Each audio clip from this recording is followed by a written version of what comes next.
Imagine the zombie apocalypse actually happens. Will everyone be as clueless as this guy, Sean? Sean walks out his front door like it's any other day. He doesn't even notice the world has gone to hell. Zombies are literally wandering the empty streets, but he's totally oblivious. He's on a mission to grab a Coke from the convenience store. He misses the bloody handprint smeared on the fridge door. Since the cashier is missing, he just tosses his cash on the counter. He has no clue the zombie shopkeeper is standing right behind him. On the walk back, he almost face plants into a zombie. He thinks it's just a homeless guy and says, "Sorry, no change." Somehow, he makes it home without a single scratch. His roommate, Ed, is a total slacker who lives on his couch and does nothing but play music games. Today, Ed tells Sean there's a hot girl in the backyard.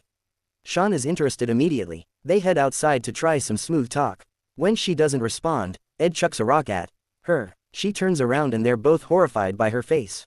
It's obvious to anyone that something is wrong with her, but Sean just thinks she's super drunk. The zombie girl tackles Sean to the ground. Ed finally snaps into action, but he grabs a camera instead of a weapon. Sean's never had a woman be this forward and feels a bit awkward. He yells for Ed to pull her off him. The second he stands up, she lunges again. Sean pushes her away. She falls and gets impaled by a metal pipe, but she just gets right back up like nothing happened. Finally, these two slowpokes realize something is very wrong. They run inside to call for help, but the phones are dead. A breaking news report says a zombie virus is taking over the city. The anchor warns everyone to stay inside and lock their doors, but these guys aren't exactly the locking doors type. Predictably, a zombie wanders right into the house. They panic and start throwing random junk from the table. Ed grabs an ashtray and accidentally finishes the zombie off. The TV says the only way to kill them is a direct hit to the head. They look at each other. Perfect timing. There are two zombies in the yard to practice on.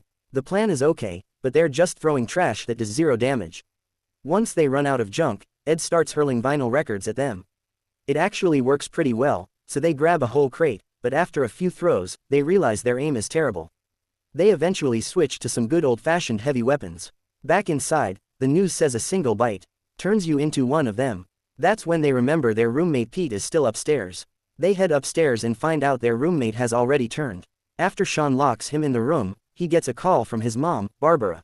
He's terrified she's been bitten at first, but his mood does a total 180 when he finds out it's just his stepdad, Philip. Worried that a zombie Philip might hurt his mom, Sean dreams up a foolproof plan. Step 1, kill Philip. Step 2, rescue mom. Step 3, grab his ex, Liz. Step 4, go to the pub and chill. With everything ready, Sean and Ed take a deep breath. They burst out the door only to get clocked in the head by a soccer ball. It's just a kid zombie. No biggie, but they look around and realize the neighborhood zombies are already closing in. They scramble into the car, slam the doors, and peel out. The streets are pure chaos with the undead everywhere. They reach the house in record time, but at the finish line, Ed gets cold feet. He insists on staying in the car, so Sean has to go in solo. Inside, he finds Barbara is totally fine. He sees Philip sitting in the living room and creeps up to take care of him. Suddenly, Philip starts talking. Turns out he's still human for now. Barbara talks Sean out of it, so he's forced to bring Philip along. Just as they're getting into the car, zombies swarm them, and Philip gets nipped again. Sean rushes in, takes out a zombie, and they all speed away. Next stop on the list is his ex-girlfriend, Liz's place, but her two roommates, David and Diane, are there, too, which totally kills the vibe. Sean is in full beast mode now and leads the group right through the horde. They head for the final destination, the pub crammed into a tiny car. The group starts bickering about the plan, totally ignoring the fact that Philip is about to turn. Right before he loses his mind, Philip has a real heart-to-heart with Sean. He admits he always wanted to be a good father, but he just wasn't good at showing it. Sean is overcome with emotion, but Philip suddenly goes dead silent. Greater than mom, it's Philip. He's dead. Greater than no, he isn't. Realizing Philip has finally turned, everyone bails from the car and locks him inside. Now they're stranded on foot and surrounded by zombies. Luckily, these zombies are slow, but they've still got a trek to get to the pub. They decide to take the back alleys and bump into another group of survivors. They actually know the other group, and after some super awkward small talk, they part ways. The pub is just on the other side of this one wall, but suddenly Sean realizes his mom is missing. He hears Barbara scream and vaults over the wall like a pro. He finds her on the ground and something is definitely creeping out of the nearby house. While the others worry on the other side, the wall collapses and a zombie lunges at Sean. Everyone panics, but Liz grabs a stool and rushes in to save him.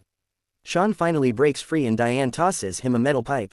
Sean grabs the pipe and with the girls coaching him, pins the zombie to a tree. The immediate danger is over.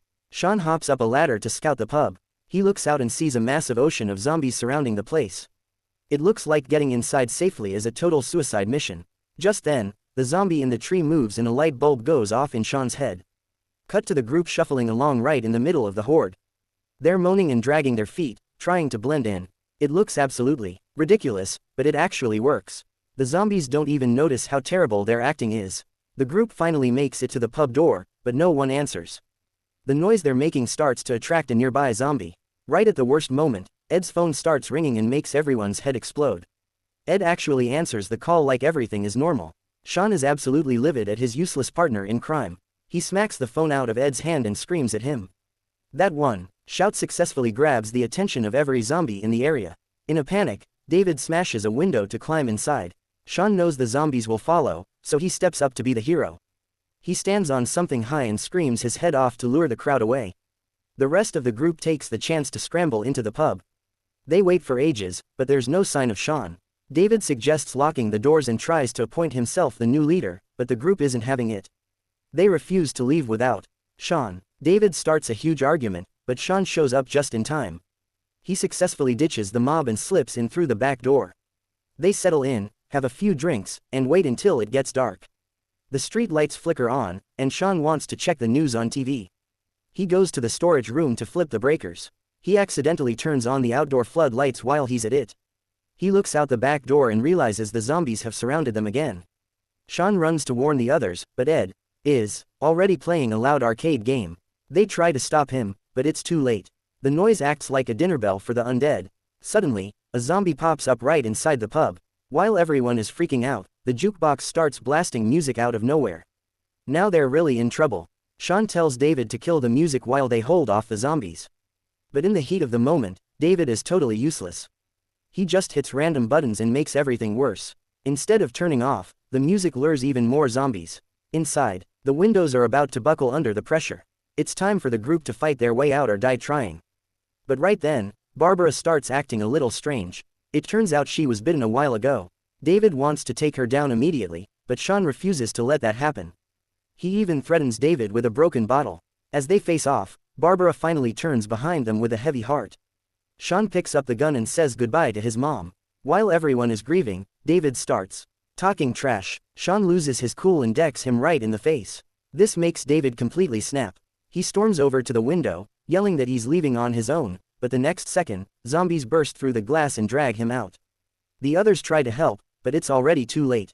Seeing her boyfriend ripped apart, Diane loses it. She grabs David's severed leg and charges into the crowd for a final showdown. She's swallowed up by the horde almost instantly. Zombies flood the pub and Ed, unfortunately, gets bitten. Sean and Liz hop behind the bar and a wounded Ed joins them. Sean pours a bottle of high-proof liquor on the counter and lights it on fire. The flames hold the zombies back for a moment, but it's only a matter of time before they break through. Luckily, Ed is a regular and knows about a cellar hatch that leads outside. The three of them scramble into the basement, not wanting to slow them down.